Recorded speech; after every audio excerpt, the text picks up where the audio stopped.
En este sexto video de nuestro manual de ciberseguridad básico Hackea el conocimiento, vamos a empezar a ver lo que tiene que ver con los firewalls o cortafuegos, las redes privadas virtuales y la segmentación de redes. Estos tres son fundamentales para la protección de redes informáticas frente a amenazas tanto internas como externas. Vivimos en un mundo que tiende cada vez más a la globalización y a la tecnología, a la adquisición de más dispositivos, más modernos, etc.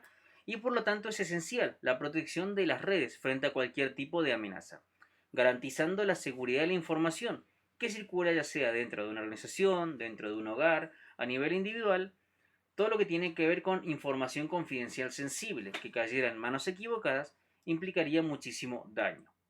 Las tres herramientas más importantes desde la defensa, como dijimos, son los cortafuegos, las redes privadas virtuales y la segmentación de redes. Vamos a ir definiendo cada uno.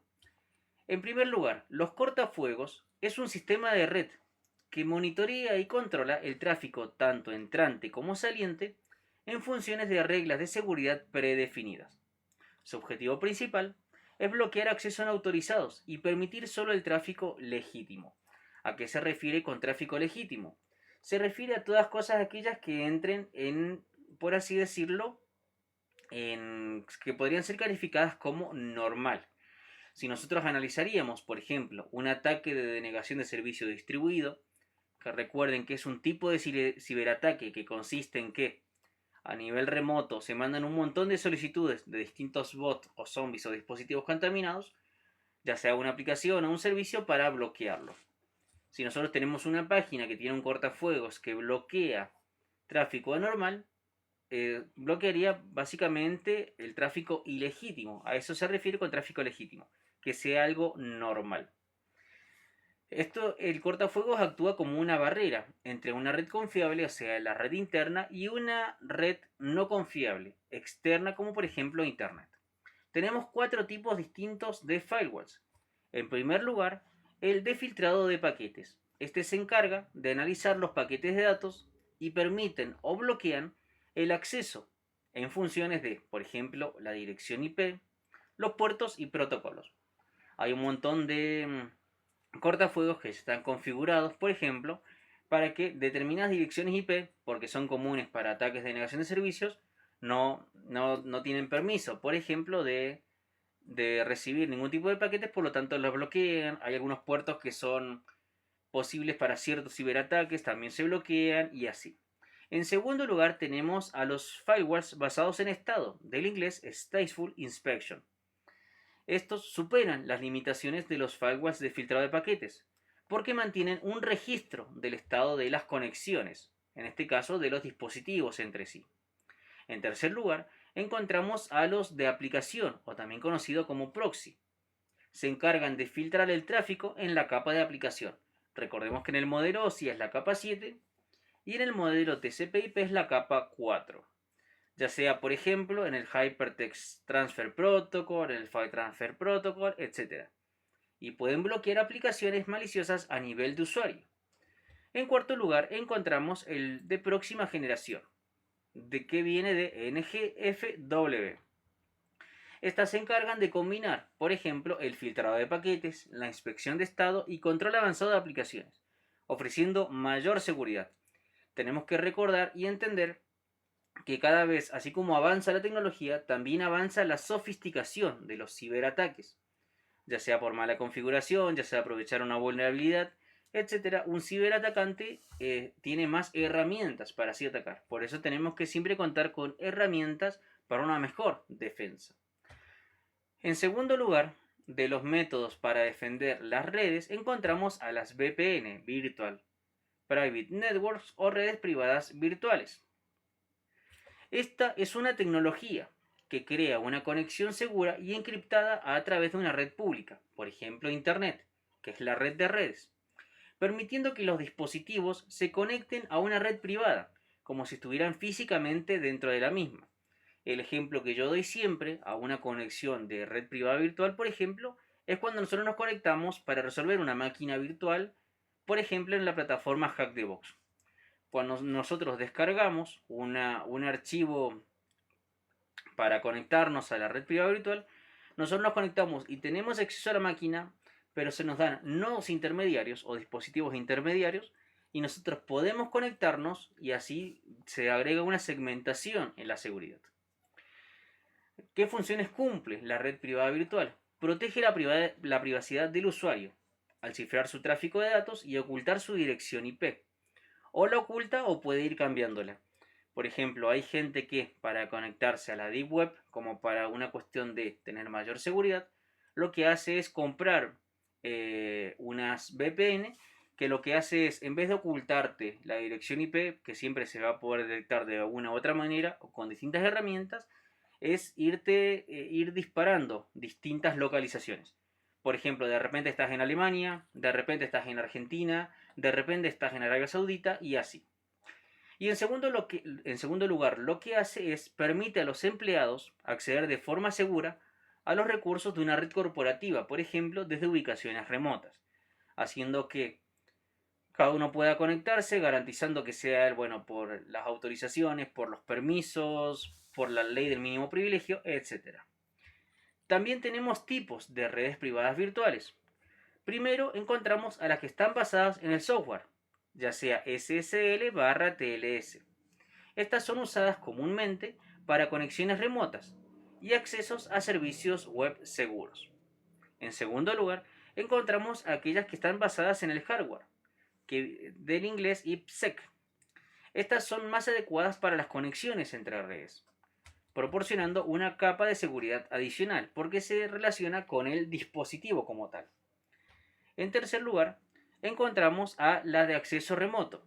Esta permite a los usuarios conectarse de manera segura desde sus dispositivos personales, por ejemplo, un portátil, un celular, smartphone, a la red interna. ¿Cuáles son los beneficios que nosotros obtenemos de la conexión a las redes privadas virtuales? Es, en primer lugar, lo que tiene que ver con la protección de datos en tránsito. Si alguien los llegara a interceptar, no va a poder leerlos, por ejemplo, porque estarían encriptados.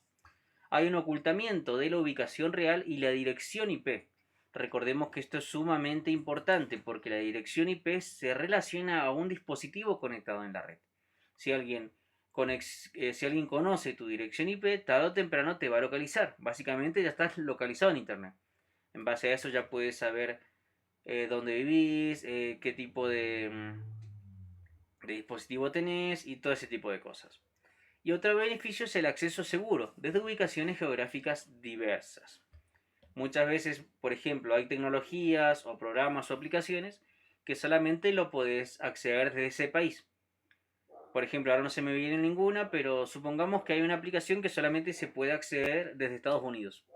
O no sé, una aplicación de videojuegos, por tirar un ejemplo. Lo que vos podés hacer es conseguir una red privada virtual de Estados Unidos y ahí aprovechar ese servicio de aplicación, que de lo contrario sería imposible. En tercer lugar, encontramos lo que tiene que ver con la segmentación de redes. Esta consiste en dividir una red en múltiples subredes, obviamente más pequeñas, para mejorar el rendimiento y la seguridad. Las funciones de la segmentación de redes son limitar el alcance de las amenazas al aislar diferentes partes de la red. Por ejemplo, nosotros tenemos que hacer una auditoría, por ejemplo, en un museo. Un museo, como ustedes saben, siempre va a recibir constantemente visitas y por lo general un museo podría tener una conexión abierta de Wi-Fi, una conexión abierta a Internet. Lo que nosotros podríamos hacer como un ejemplo de segmentación de redes y una buena práctica de ciberseguridad sería decirle, tanto el dueño o el gerente como los empleados tienen que tener una, por ejemplo, red. En cambio, los visitantes tienen otro tipo. Se crean redes privadas virtuales, se hace segmentación de redes, de forma que si por ejemplo un cracker tuviera acceso o podría llegar a tener dominio, por así decirlo, sobre la red de visitantes, no podría escalar. En cambio, si todos tendrían conexión a esa red, por ejemplo, y se haría con ese dominio, ya directamente tendría permisos de todo tipo. Ese es un ejemplo, por ejemplo, de subredes. Que también lo podría hacer en tu casa si recibes visitas.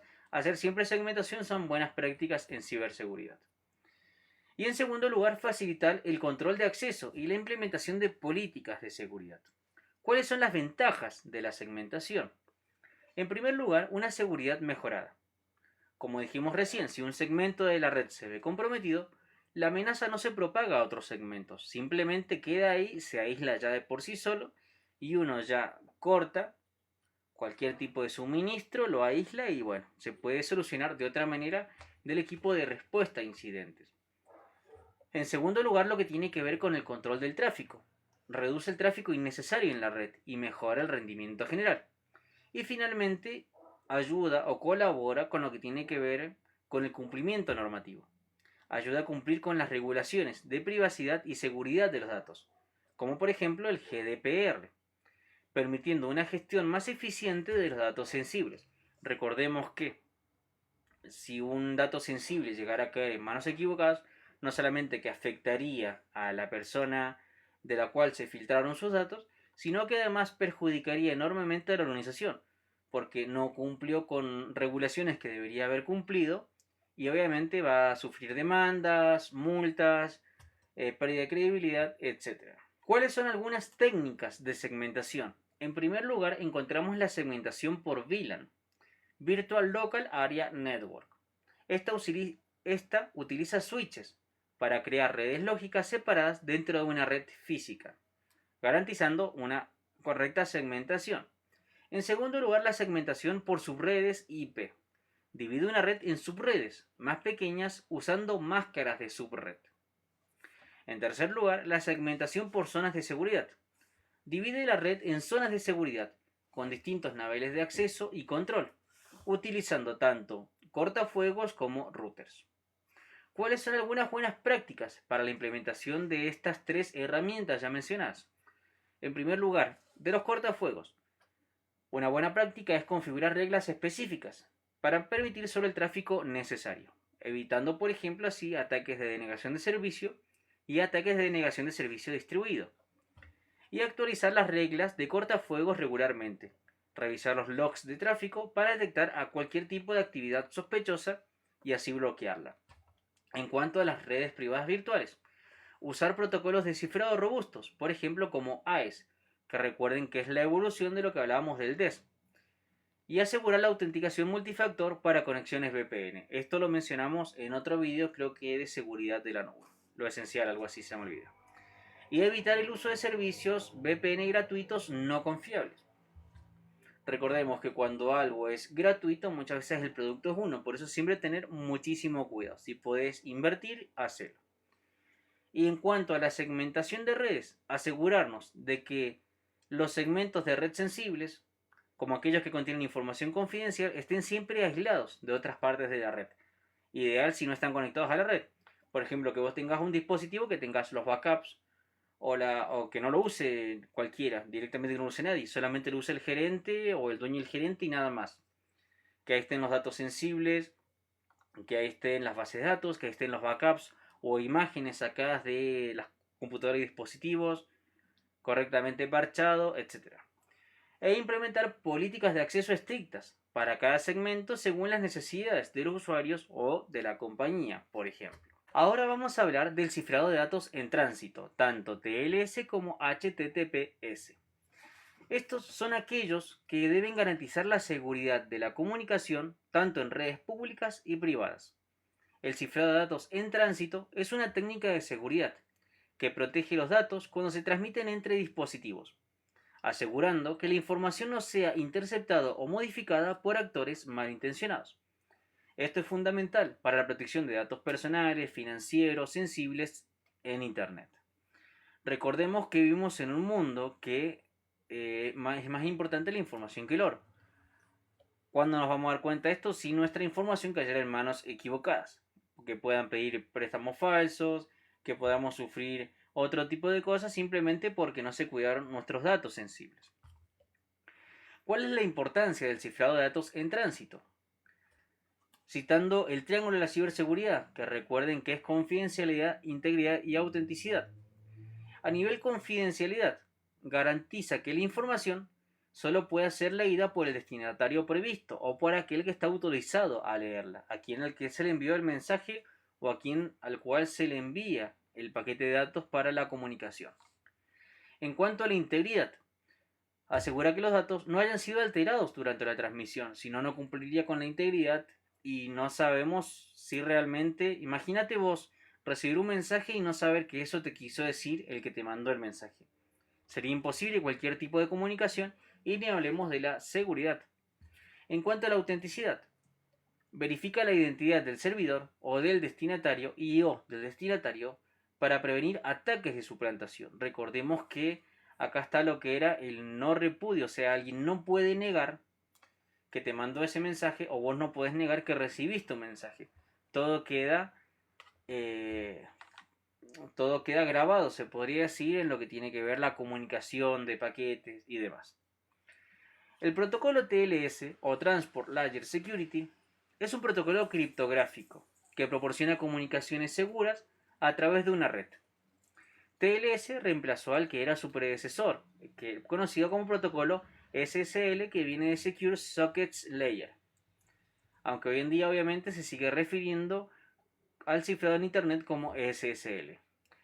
¿Cómo es el funcionamiento básico de TLS? En primer lugar, el establecimiento de una conexión segura. Cuando un cliente, por ejemplo un navegador web, se conecta a un servidor, el protocolo TLS establece un canal seguro a través de un proceso llamado handshake, apretón de manos. En segundo lugar, se produce un intercambio de claves. El servidor y el cliente intercambian claves públicas y privadas para cifrar y descifrar los datos de forma segura. En tercer lugar, encontramos el cifrado de datos. Una vez se establece la conexión, la comunicación entre el cliente y el servidor está cifrada. Por lo tanto, cualquiera que llegara por X o Y motivo interceptar esa comunicación, simplemente estaría todo encriptado y sería ilegible. Por eso impide que cualquier tipo de actor externo pueda leer los datos. Y en cuarto lugar, lo que tiene que ver con la verificación de la identidad. El servidor presenta un certificado digital, emitido por una autoridad de certificación, sea que lo vamos a ver en breve, para confirmar la identidad. Ahora, en cuanto al protocolo HTTPS o Hypertext Transfer Protocol Secure, es la versión segura de HTTP o de Hypertext Transfer Protocol. ¿Por qué digo que es seguro? A ver, nunca algo es 100% seguro. Siempre van a haber formas de vulnerarlo, de explotarlo, etcétera. Pero son buenas prácticas aplicadas a la seguridad web. Si vos entras a una página cualquiera y se ve el candadito, significa que cumple con el Hypertext Transfer Protocol Secure. Sin embargo, no tenés que guiarte con eso, sino por otras cosas. Pero bueno, son una de las cosas que se recomienda. HTTPS combina HTTP con el protocolo de seguridad TLS para cifrar los datos transmitidos entre el navegador web y el servidor. ¿Cómo es el funcionamiento? HTTPS. Primero, la conexión segura. Al acceder a una página web utilizando HTTPS, por ejemplo, bueno, acá pusimos ejemplo.com, pero vos entras a google.com y te va a salir el candadito. El navegador y el servidor realizan el handshake TLS, lo que dijimos recién, para asegurar que la conexión es privada y auténtica. En segundo lugar, encontramos el cifrado de la comunicación. Todos los datos, ya sean contraseñas, número de tarjetas de crédito, cualquier tipo de dato sensible, donde vivís, nombre y apellido completo, etc., que el usuario envía a través de la página web van a estar cifrados. Solamente lo puede ver aquel al que está autorizado a leerlo y solamente en ese momento específico. Si vos querés hacer una compra en línea, por ejemplo, y cargas tu tarjeta, solamente cada vez que hagas ese pago se van a ver esos datos, por ejemplo, en el momento y no es que un tercero lo va a ver, ni mucho menos. Está todo estructurado y segmentado de tal manera que garantiza la ciberseguridad y seguridad de los datos. Y en tercer lugar, la verificación del servidor. El servidor va a presentar un certificado digital que valida su identidad y garantiza que el sitio web es legítimo. ¿Cuál es la importancia del protocolo Hypertext Transfer Protocol Secure? Protege a los usuarios de ataques como por ejemplo Man in the Middle, MITM, donde el atacante puede interceptar y modificar la comunicación entre el navegador y el servidor. Y garantiza la privacidad y seguridad en servicios web, ya sea para compras en línea, banca electrónica y comunicación de datos personales. Ahora, ¿qué tiene que ver o por qué es importante los certificados digitales y las autoridades de certificación? CA. Primero, los certificados digitales son archivos electrónicos que contienen información sobre una organización y su clave pública. Se utilizan para verificar la identidad de un sitio web o servidor, asegurando que la conexión va a ser legítima. En cuanto a las autoridades de certificación, o sea, son entidades de confianza que obviamente siguen distintas reglas que emiten los certificados digitales. Estas autoridades siempre verifican la identidad del propietario del certificado antes de emitirlo. Y finalmente el proceso de validación. El navegador web verifica que el certificado del servidor es válido, que provenga de una autoridad de certificación confiable y que no haya sido revocado. Si alguna de estas condiciones no se llegara a cumplir, el navegador va a mostrar una advertencia al usuario. Después de lo visto, también tenemos que tener en cuenta que hay vulnerabilidades que están asociadas al cifrado en tránsito. Aunque el uso de TLS y HTTPS proporciona una fuerte protección, existen algunas vulnerabilidades que pueden ser explotadas si no se toman las medidas adecuadas. Primero encontramos los ataques de downgraded o reducción de versión. En este tipo de ataque, un atacante fuerza una conexión a usar una versión más antigua y vulnerable en lo que tiene que ver con los certificados SSL y TLS. La manera de mitigarlo es deshabilitar las versiones antiguas, ya sea de SSL, TLS que se tenga, y usar solo versiones modernas, TLS 1.2 o 1.3, por ejemplo. Otra es usar certificados falsificados o no confiables. Una forma es que el atacante consiga un certificado falso, comprometiendo, por ejemplo, una autoridad que se encargue de certificar. Puede interceptar y manipular las comunicaciones. La manera de mitigarlo es verificar siempre los certificados y usar HTTPS con certificados válidos y confiables. La tercera forma, más común, es si hay problemas con lo que tiene que ver con la gestión de claves. Si las claves privadas del servidor se llegaran a ver comprometidas, todo el tráfico todo el tráfico que está cifrado puede ser descifrado por el atacante. La manera de mitigarlo es usar almacenamiento seguro para las claves privadas y garantizar un ciclo adecuado de renovación en las claves. ¿Cuáles son las buenas prácticas para garantizar el cifrado de datos en tránsito? Primero, tener en cuenta que hay que implementar siempre el Hypertext Transfer Protocol Secure, asegurándose que todas las páginas web, especialmente aquellas que manejan información sensible, utilicen este protocolo, juntando tanto la parte de HTTP como el TLS. Obtener un certificado digital válido, adquiriendo y manteniendo un certificado digital emitido por una autoridad confiable. Bueno, forzar el uso de TLS 1.2 o 1.3, como dijimos anteriormente, deshabilitando protocolos antiguos. Hacer una revisión periódica de los certificados, verificando la validez y la cadena de confianza de los certificados digitales que se posean, siempre asegurándose que no han sido ni expirados ni revocados. E implementar también el HSTS, HTTP Strict Transport Security, configurando el servidor web para exigir que todas las conexiones sean seguras y evitar la posibilidad de una conexión no cifrada. Como otro tema en este manual, vamos a ver las buenas prácticas en la gestión de las redes Wi-Fi. Recordemos que las redes Wi-Fi son conexiones inalámbricas que nosotros tenemos gracias a switches, routers, por ejemplo, que nos brindan conexiones a Internet en los dispositivos, ya sea en el hogar, ya sea en una empresa o organización, ya sea en distintos establecimientos, por ejemplo, un aeropuerto, un museo, etc. Tenemos que entender que Internet desde un principio fue hecho para brindarnos facilidades, para brindarnos comodidades. Sin embargo, desde un principio no fue diseñado para ser seguro. Por eso nosotros tenemos que tener en cuenta qué buenas prácticas y qué cosas debemos tener en cuenta para siempre asegurarnos de usarla de la manera más adecuada posible el Wi-Fi y a la vez no comprometer nuestros datos ni dispositivos. Lo primero que nosotros tenemos que tener en cuenta es la configuración de un nombre de red, SSID seguro. El SSID viene del inglés que significa Service Set Identifier. Es el nombre único que identifica una red Wi-Fi. ¿Cuáles son las buenas prácticas que debemos seguir? Evitar usar SSIDs predeterminados. Las redes Wi-Fi de muchos routers vienen configurados con un SSID predeterminado, por ejemplo TP-Link, Netgear. Estos facilitan la identificación del fabricante y modelo del router, pero esto podría ser aprovechado por los atacantes. Por eso no usar SSIDs predeterminados. En segundo lugar, usar uno personalizado y no descriptivo. Cambiarlo por uno único, que no revele ningún tipo de información sobre la red, como el nombre de la empresa, la ubicación o el tipo de red. Hacerlo lo más personalizado posible y no descriptivo. De manera opcional, desactivar la difusión del SSID. No es una medida de seguridad total, pero desactivar la difusión del SSID puede hacer que la red sea menos visible para los dispositivos cercanos, dificultando así su descubrimiento.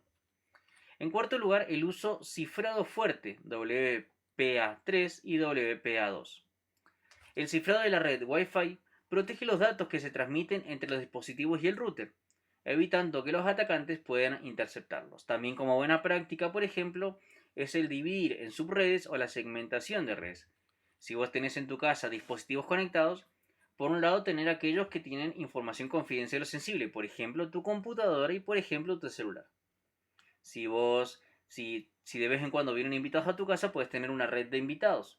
Si tenés una casa que tenés Internet de las cosas, distintos dispositivos que antes no se conectaban a Internet, pero ahora sí, como por ejemplo una heladera, también tenerlo en una red aparte, por si llegara a comprometerlo un ciberatacante, no puede comprometer nada más que ese dispositivo en particular. En cuanto a los protocolos de cifrado recomendados, como dijimos, WPA3, Wi-Fi Protected Access 3, es el protocolo de seguridad más reciente y robusto para redes Wi-Fi. Ofrece muchas mejoras significativas a comparación del WPA2.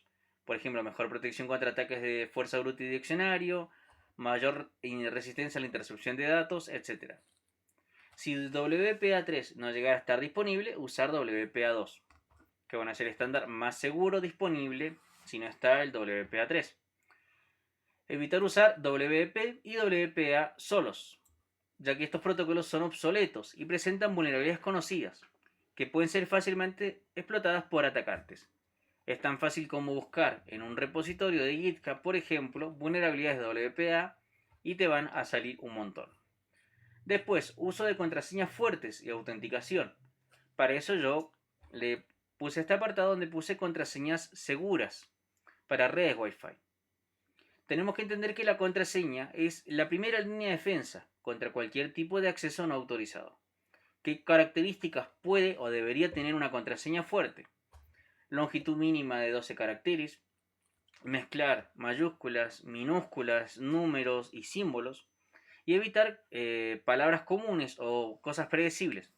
Por ejemplo, si vos te llamás Eric Vázquez, no poner Eric Vázquez 21 o hola soy Eric o 1, 2, 3, 4, 5, 6 o contraseña o de ese tipo de cosas que, a ver, ya van a estar cargados de manera predeterminada en distintos diccionarios que se usan para ataques de fuerza bruta o ataques de diccionario. En cuanto a la gestión de contraseñas, es ideal cambiar la contraseña de la red Wi-Fi de manera regular, especialmente si sospechamos de accesos no autorizados. Verificar cada tanto en la configuración de nuestro dispositivo cuántos dispositivos están conectados y corroborarlo con lo que realmente está conectado. Si vos tenés tu celular y tu computadora conectado y ves que hay 4 dispositivos conectados, obviamente hay accesos no autorizados en tu red Wi-Fi. Utilizar un administrador de contraseñas, como por ejemplo OnePassword, que lo recomendé en el anterior video, para gestionar las claves de acceso de forma segura. También utilizar autenticación de múltiples factores, ya sea para redes empresariales, de tu hogar, que, a ver, siempre te exija un segundo factor para la seguridad. En cuanto al control de acceso y segmentación de las redes Wi-Fi. En cuanto a la segmentación de las redes deben estar separadas para usuarios y dispositivos. Como dijimos anteriormente, configura una red Wi-Fi separada para invitados, empleados y dispositivos IoT, lo que dijimos recién, unas heladeras o microondas, etc., reduciendo los riesgos de acceso no autorizados. Después, redes de invitados. Implementar redes Wi-Fi exclusivas para los visitantes. No que tenga la misma red que compartís vos con aquellos dispositivos que tienen tus datos confidenciales más importantes. En cuanto al filtrado de las direcciones MAC, esto permite restringir el acceso a la red Wi-Fi solo a dispositivos con direcciones MAC específicas, proporcionando una capacidad adicional de control de acceso. Pero bueno, no debe ser la única medida de seguridad. Después, en cuanto a la actualización y mantenimiento del router, actualizar el firmware del router. Tenemos que entender que los fabricantes de router fabrican o publican actualizaciones de firmware para corregir vulnerabilidades y mejorar la seguridad. Así como nuestro sistema operativo, obviamente, siempre y cuando sea legal y esté actualizado, tiene parches que van mejorando la seguridad, lo mismo pasa con el firmware del router.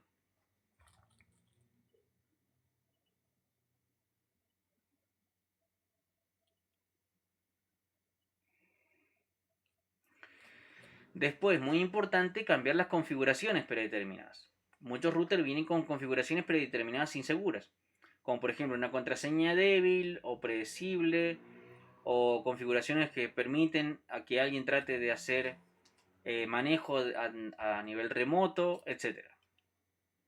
Bueno, desactivar las características no utilizadas, porque siempre puede venir con una mala configuración o algo que pueda usar un ciberatacante para vulnerar. Monitoreo y detección de intrusiones constantes. Finalmente, lo que yo aconsejo es como buenas prácticas adicionales. Lo que siempre trato de esclarecer, sobre todo cuando hablamos de las redes Wi-Fi públicas. La red Wi-Fi pública no son seguras, porque no tienen contraseñas, están abiertos a cualquier tipo de público. Lo ideal es no conectarse porque no tienen cifrado. Cualquiera puede ver los datos, cualquiera con un mínimo conocimiento puede ver tus datos, sobre todo se ven en texto plano. ¿Qué significa texto plano? Así como vos estás viendo este texto, un ciberatacante puede ver de esta manera tu usuario y contraseña, por ejemplo, si vos a través de una red pública no segura tratás de entrar al home banking de tu banco. Vas a decir usuario y contraseña tanto. Ya la otra persona puede acceder.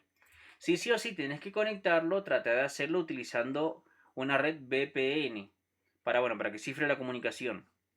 También si lo vas a hacer, trata de no acceder a cosas que realmente te exija el usar datos confidenciales, datos personales. Y bueno, también la importancia de educar a los usuarios. Así como vos estás viendo el video y si vos, sos jefe o gerente o estás estudiando para la ciberseguridad, siempre entender que el sentido común, es muy importante que uno tenga el sentido común y la educación para ayudar a la ciberseguridad de una empresa, de una organización, de tu hogar, de tu familia, pero también la importancia de educar a los empleados. Somos los más débiles en cuanto a la cadena de ciberseguridad de una organización, porque somos la capa 8, y siempre todo se soluciona educando. Y así es lo que más se concentran los ingenieros sociales, muchos ciberdelincuentes y crackers en atacar a la cadena más débil, al eslabón más débil de la cadena, que es el ser humano. Hasta acá dejamos el video y nos estamos viendo en el próximo. Muchas gracias, nos vemos.